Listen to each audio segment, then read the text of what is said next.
Welcome, listener, to this episode of Spike Pit. It's a departure from the norm, so pull up a chair, make yourself comfortable. Come and join me and Ray of Plundergrounds fame as we discuss topics that are close to our hearts. This is part 1 of 3 episodes, and I'm sure you'll enjoy it. By the light of the stars, I was hunting again for a mean old troll in a third-level den. I'd been lucky so far, this was old school rules.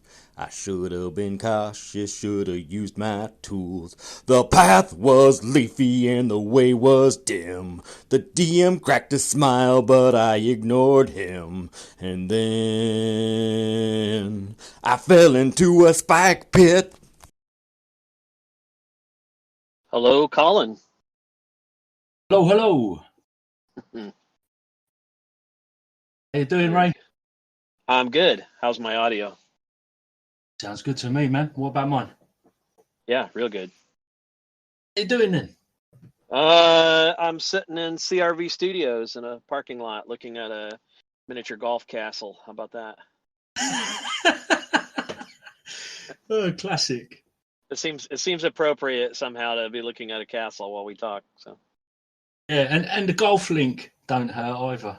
yeah, that's right. So, Damien, what you been up to? Because you've been relatively quiet there, right? I have. I'm feeling a little guilty about the radio silence. Part of it is my son is still home from college, and so he's home for this week and back into like next Tuesday. And I've been enjoying spending a lot of time with him, and he rides with me back and forth to work. And so CRV Studios isn't as empty as it used to be. And I just haven't had a chance to record much, but I've got a backlog of things that I want to talk about. I've been playing a lot of solo dungeon crawlers, and I've got at least one podcast to talk about that, kind of the collision between solitaire wargaming and board gaming and dungeon crawl fiction and interactive fiction, right? There's so much involved there. It's pretty interesting. So I've been messing around with that a lot. I've got several pet projects going. I've got my Into the Earth hack of Into the Odd, Yep. I've got my Gygax 75 project still going. It's like I really I need to settle down and finish a couple things, really. Don't we all? I suffer with that myself. Right. And so your mind has been occupied lately with die drop tables, and what's the latest one? The discussion of what is a railroad and is it good or bad? Railroading, yes, right. Yeah.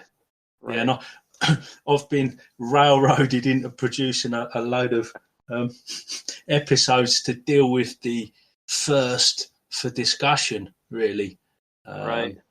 It's and have you done your obligatory "What is the OSR" episode yet? I've announced that I'm don't come looking to Spike Pit to put that episode out. Okay, you're begging off on that one. This morning I almost got on the air to do a "What isn't the OSR" episode. That probably would be easier. Right, because I think it would be to push off some of the assumptions that have gotten attached to it, that it's a coordinated cult of people with an agenda, that it's which it isn't, or that it's only games based on D&D, which it isn't. There's a lot of misunderstanding out there, and that's fine. I've never used the label OSR for myself, really. Or on any of my games, just because I'd rather stay shy of anything that I have so little control over. But I don't see it as this menacing figure in a cloak behind the Illuminati or whatever, or some sort of secret racist society. Yeah, I find the whole business. I'm honest when I say it actually does confuse me. I don't know how I don't know why or how it's got into the kind of situation it's in. you would think it would be a little bit easier to explain, but it defies explanation. It's got all this It's stuff. just it's like everything is these days. Everybody's so reactionary and tribalistic that I honestly think that OSR in some ways may have been I don't even want to use the word backlash, but it might have been a somewhat a reaction to some of the really inventiveness of the story games, the narrative games. And I got into that too. I mean, I've played a million of the things that you would put under the independent games or story game moniker, and loved many of them. I'm a big fan of like Inspectors, for instance, right? But there was a kind of all that newness always comes with kind of people thinking about, okay, what is it I like about the old stuff that's being thrown away? And so some people kind of went back and said, there's good stuff here that's being that's being made to look like it's obsolete, right? And it isn't. So let's go back to the roots of the hobby and find those. And so that's not a antithesis or a bad reaction to story games. And I think, as we've mentioned many a times, and I think Jason said this first, that the OSR scene and the indie scene are close like the two ends of a horseshoe. They seem like they're on completely opposite ends of the spectrum, but they're really actually very close and have more in common than not. So most of it's just misunderstanding, I think. Yeah. And some of it, I think, is just individuals within either camp taking a pop at each other. Yeah, bad actors, and maybe hiding behind the group a little bit or the title when really it's a clash of personalities rather than anything else. So the crisis of one of the crises of this decade, I guess, socially, is this whole guilty by association thing and how far you take that.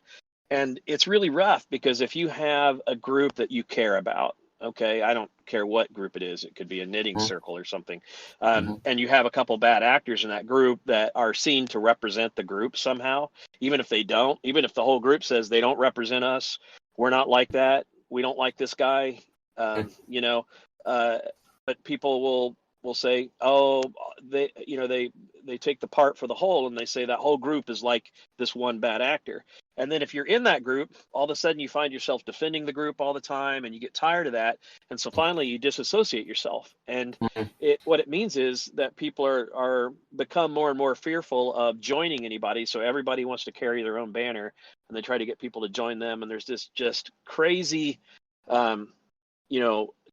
diaspora of public opinions and groups and clubs or whatever you want to think about it. And I find it all very confusing and frustrating that we can't have more fruitful interdepartmental, I don't know what to say, interdisciplinary. That's the word I'm looking for. Interdisciplinary discussions about gaming. Yeah, because that's definitely been the way I approach games. I'll give pretty much any game a try. I don't really care about the moniker you want to attach to it. It's do I like it? Is it interesting to me? Is it doing some new things? Is it doing some old things? And I like to talk. I like to talk about the specific nature of what's the most off center or innovative or however oddest game that you've ever played? Like, can you think of a role-playing game that you played that was like way far away from the center? I would have to say, I mean, so many of my games have been pretty similar, really, to Dungeons and Dragons, but I think I would have to say Final Girl because it's GM-less. I've never played a GM-less game. In fact, to date, I think that's still the only GM-less game I've actually played. Yep, probably. And I've only just picked up the rules, and I've been reading them again with a view to seeing if I can pull it off as an online game. Yeah, that's a good game. That you can have a lot of fun with that one. I thought so. It's adaptable to a lot of different settings. I think if you get a good group that wants to pitch in their ideas, throw something into the hat, I think it was great for that.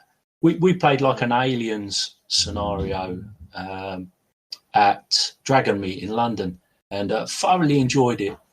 And there's not much to it, but there's enough. Oh yeah. Sometimes I think the label story games just means stories that aren't dungeon crawling stories. Because we're lying to ourselves if we don't think D&D is also a story game. I mean, it has all these tropes built around it, right? That are hard to, like, if you want to do something different, you kind of have to get on that early and talk with everybody about, we're not, for instance, if you're not going to have any fantasy races, or if it's going to be truly low magic, or if you're going to play a scene, a thing like Eberron where you've got magic trains or something,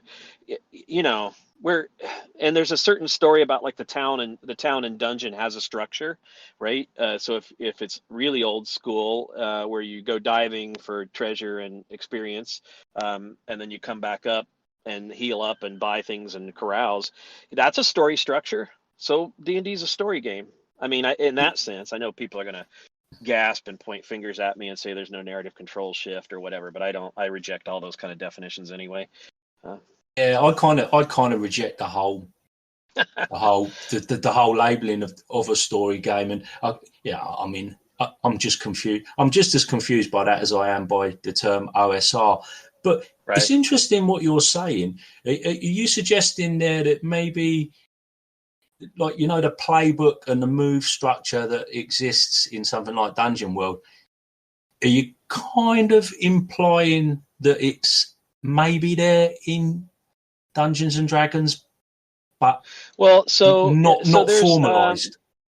Games consist of a couple things. There are mechanical things, right? Systems that you have to learn. And that's mostly just a little bit of math and a little bit of how you randomly decide things in the game. And maybe some procedural rules like do this before do that, right? And then the other half of the game is an implied type of story, okay? And I don't care what game you're talking about. Genre would be one way of saying it, but it's not just genre. It's a story structure too, right? So let's take a heist game, right? You take something like what was the show Leverage, right? That became an RPG, wasn't that a Cypher system RPG? Okay, I'm not familiar with it, but okay. But or any kind of heist style game. Blades in the Dark. Okay, all of a sudden, all these associations come in. You're probably working with a team of specialists. Everybody has their own specialty. Some of those specialties are things that you'd recognize, like disguise, explosions, marksmanship, right? There is a planning phase that happens, whether it happens in the fiction like Blades in the Dark or whether it happens before you jump in, irrelevant. There's a planning phase. There's an operations phase where things can go wrong and will. And you have to adjust on the fly. There's a recovery phase where you try to get out alive with the stuff, right? So that's a story structure. Let's take a different one, like Fiasco, right? Is kind of made to emulate like Coen Brothers style movies. Maybe that's not a good example. Let's think of another genre type that has its own kind of. Well, all of them have their own kind of story structure. You suggest one. You have any ideas? Well, I mean, you've given the example of the dungeon crawl. Yeah, sure. Let's pick a different one though. Well, science fiction. Let's talk about Traveler, right? So Traveler is the kind of Firefly thing where you've got it can be a lot of things, right? But it's world hopping. So you sort of expect to go from world to world. One of the tropes that gets involved is worlds often get characterized by one thing. So this happens in Star Wars. It happens in Star Trek. It happens in every, happens in Dune. It happens in all these space fictions. It's kind of weird, yeah. Yeah, like where you have the ocean planet and the desert planet and the planet that's an entire city. It's all metal, all over. It was hilarious, right? So that's part of it. Putting together the crew, building, having your fun so you can keep up a starship, right? The Expanse, the Firefly, all these, even the original Traveler, right? Free Trader Beowulf, you get in your own scout ship when you go through character creation. They have assumed story structures or tropes with them. Those are different things, but they have one or the other or both, usually both. And And so D&D has that too. Arneson was at his table telling a certain kind of story through wargaming, and Gary saw that and said, "That's cool. I want to make a game. I want to match the mechanics to that story structure." And he came out with D&D. So I think people like use story games to mean something very specific that has nothing to do with what we're talking about. They mean certain types of mechanics, I guess, but for the life of me, I can't find a set of definitions under that kind of thinking that actually works for me to describe. I think I usually just talk about artist controlled or independent games versus kind of corporate games is easier for me. But at any rate, we've gone pretty far afield. I will say this. I was asking you about the weirdest game you've ever played, and I was trying to think of the weirdest one I've played. Yeah, because I was going to flip that on you, Ray. Well, I played Veggie Tales. I was a sentient carrot with a tomato as my best friend in Veggie Tales. I played, Microscope is very weird. Not even sure it's a role-playing game. I'm pretty sure it is. I mean, in the sense of like it belongs in the hobby. I don't know, if it actually means all that. It's on the edge. Let's put it that way. Yeah, that's interesting because we had this discussion briefly amongst us as the myself and my fellow Purple Worms when I was talking about pitching the final girl to them. We talked about GM-less games, and Microscope came up in conversation, and John Large pretty much straight away said, "Oh no, not so much. I don't really think of it as an RPG." And I was quite taken aback because I hadn't considered it not being an RPG. Right. But I can totally, knowing what I know, which is only limited. For me, like at core, it has to have two things, and anything it has or doesn't have beyond that is just variations on. It's just differences, right? And the two things it has to have is you have to have an opportunity to play a role, and it has to have a try anything nature. So in other words, the story can go anywhere, right? Based on player interaction. So in Microscope, the story can certainly go anywhere. You come up with these beginning and ending points, and then in the middle, anything can happen, right? All these events. Most of the time, you're in kind of a director mode, but there are times when you dive into a scene and you take a role. You become now that's a smallish percentage of the game, but it's enough for me to think, okay, under those kind of strict definitions, it's a role-playing game. Is it way out on the fringe of what you'd think of as role-playing games? Yes, but it's still in the bubble for me, even if it's on the edge of the bubble. Enjoy it as a game? Microscope? Yeah. Yeah. I do. I've played it a couple times, and it varies wildly. Sometimes it can be really fun and interesting. Other times it can be a little dissatisfying. It's a game. What's interesting about the game is a lot of role-playing games assume players are working together to build fiction, right? And you kind of riff off each other and stuff. And that's true of Microscope to a point, but the game also tells you to play your cards close to the vest and to not telegraph where you're going to push the story for a couple of reasons. One, so that you don't make other people feel like they have to match you ahead of time, right? And two, so that there's a surprise factor built in. But because of that, there's a weird kind of wrestling that goes on over the narrative if people want different things out of the story, right? And that sometimes can produce, for me, like something I'm not all that crazy about. But, you can have a good or bad game of anything. And I think Microscope is quite fascinating. Yeah, I mean, it sounds interesting to me. Like you, if it got a bit sort of snarky or confrontational or something like that, yeah. It doesn't really get that way. It's not a confrontational or snarky thing like that. No, it's more like, let's say, so the last game I played of this had environmental themes and it had a superhero theme running through it. And I felt like there was some wrestling between the people who wanted more of the environmental side of things. Like, so the kind of theme was the Earth was defending itself against humanity, right? And so the Earth, there was this kind of Gaia power and like it was manifested as certain people that had superhero powers, but they were really just kind of feeding off of this energy that the earth was putting out. Long story, I don't want to get all complicated about it, but the truth is, like, some of us were kind of pulling in the direction of like trying to keep it a bit more grounded and environmental oriented, and other people were trying to push the superhero angle and make it a little bit more like arcs of superhero, families and teams.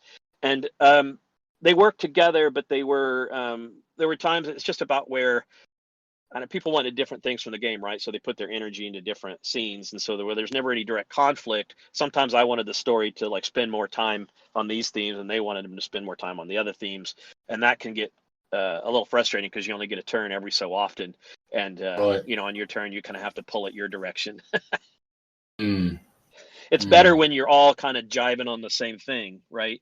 So people sometimes use these metaphors like role playing is like a jazz band, right? And I Mhm. think that applies in a lot of cases. And this is one of those cases where, somebody wants to speed up the and get edgier, and another person wants to mellow out and slow down, or and it's some of that Yeah. push and pull can be a little uncomfortable. And you can definitely see that cropping up in all sorts of games as well. So the same phenomena is not restricted to say Microscope, is it? Mm-hmm. Right. You get that. Have you ever been in a role playing game and just thought this isn't a role playing game? Yeah, yeah, I'd say I have. Yeah. I like to get quite theatrical, and I like NPC interaction and stuff like that, because it's not that I don't enjoy a tactical game. It's that my preference for role playing doesn't involve that tactical game. If I fancy that, I'll play a skirmish game, or I'll play a board game or a war game. If I'm sitting down to play an RPG, I'm looking to sort of ham it up a little bit, and I know that's definitely not to everybody's taste. I could see that as a good example of that push and pull, because I've been in games, especially when I was playing 4E. I didn't play a lot of it, but I can remember this very specifically, where there was a lot of things happening. I don't want to make anybody mad with what I say here. I started to say board game like things happening, and that's how I felt about it. Like, there's a lot of counting squares and using a grid, a map, right, and playing your powers cards and things like that felt very mechanical, and it was fun, but fun in one zone. And in the middle of that, there were people like trying to interject their character somehow. And I remember I was doing it. I was a dwarf who can't remember if I was a cleric or something. I remember I was trying to sing these battle songs that my grandmother had sung to me in my crib while I was, striking, and the GM was getting mad. He's kind of like, "Just, are you attacking?" And I'm like, "Yes, I'm attacking. Roll the die," And I'm like, "Holy cow! Look, can you let me have a little fun? Like, I don't understand where my character fits in here. It's just a miniature on your board. Like, I need to feel connected somehow." And the push and pull between that can get frustrating if players want different things. And I think that can be quite common. I think that can be more common than maybe gets talked about. Mm-hmm. Yeah. I'd imagine. I can imagine myself being the same. The way you're describing that dwarf story, that'd be me. But I'm like that when I play. See, I'm like that when I play a board game as well. I'll sit down to a board game and someone will just give me a card, and I'll be looking at the card. I'll be reading all the flavor text and stuff like that. And my brother, known as Arfed, I call him Deers, his name's Darren, but it is funny because he'll sit and read a game out to me. He might spend 15 minutes, 20 minutes explaining how to play a game, and not actually tell you really the story of the game, if you know what I mean. It wouldn't really occur to him high on his list of priorities to say you're a band of rogues or you're businessmen wanting to take over the world. He'd leave that bit out, and just that'd be passed over as fluff. Mm-hmm. It's like running lines with you from a script, but not telling you what your character is about or your motivation or anything. Yeah. Yeah, and he just sees it from that totally different perspective. Mm. I think sometimes, so this is a social thing, and maybe I'm wrong and maybe I'm not wrong about this, but gamers, there was a time when we were scarce, right? The ability to get somebody else to sit down and play a role-playing game with you back in the day was not so easy. It wasn't so easy to find people. These days, it's a little easier. It's a little less weird to tell people that you play role-playing games, right? Yep. But maybe for some of us older folks, it's still a little awkward. Well, so I have been in these conversations and I have been this person making this mistake before where you're in a conversation with a couple other people about, hey, we should get together and role play, do a role playing game. And they're like, yeah. And you kind of batter around different systems and things like that. And you can kind of tell that they want something different than what you want. And then it's going to be problematic, but you don't want to come out and say like, oh, I don't know. I don't know if I like a game that's so tactical, because you're kind of desperate to get the group together and to Yep. make it work, and you end up agreeing to be in a situation that's kind of doomed from the start because you couldn't just say that'd be I understand what you want out of that, and that sounds like fun as long as I can get this for me. Like I come sometimes going to get bored in the tactical. If you could just say that up front, you'd probably be so much better off. Yeah. I don't know. Sometimes, though, you perhaps don't even realise, though, when you're having that conversation. Right. You've got to have a pretty No, that's good... probably true. Well, you certainly don't realize it till you're in the middle of it. To me, it's one of those things where whenever I become aware of that, it's you're all excited, and then all of a sudden you get this little bit of a feeling like, oh, I don't know if this is it's kind of getting off. There's a great phrase, and I think Tolstoy said it when he was writing under a pen name that he used with his brother when he was writing some revolutionary material. But he said, "Where is the beginning of the end that's always present in the end of the beginning?" And it's a bit of a hard phrase to parse in your head, but it's basically saying whenever you have this like new project, right, and this rush of excitement for a new project, and you start planning and it's all coming together, as it's coming together, you can always see a little dark spot and go, that could be a problem later. That's the beginning of the thing that's going to kill this, Uh, and I get that feeling sometimes, and and I don't know what that is or how to stop it. Yeah. Do you just write it off as maybe it's just you with this little nagging doubt and it'll all be all right? I try to look at it almost like I look at my marriage, which is role-playing groups take work, and you can't have it always your way. You have to learn to have fun in a variety of ways or support other people's fun and be happy that they're having fun.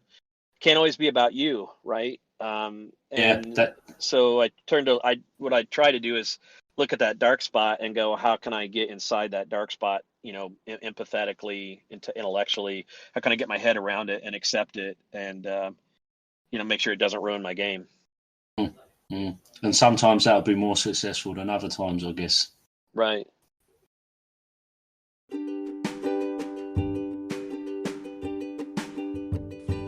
And there you have it, the end of part 1. I'd like to thank Ray Otus for taking time out of his day to come and record with me. I always enjoy my chats with Ray. We could go on forever.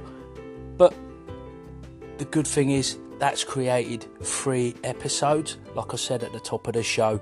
In part 2, we move on to talking a little bit about art and a question that Ray asked me via calling some time back. And, well, you'll have to tune in next time for the rest of the story. The crazy Spike Pit theme at the beginning of the show was generously provided by Logan Howard. It's a little nod to the Monster Brothers, who, if you're not aware, are the combination of Ray Otus, who we've just been talking to, and Logan. It's their joint venture that's been quiet for a little while, but I'm hopeful it will be coming back at some point in the future. So a little nudge there to those gentlemen. If that could happen, you would be making Spike Pit very happy. Take care, and I'll catch you next time.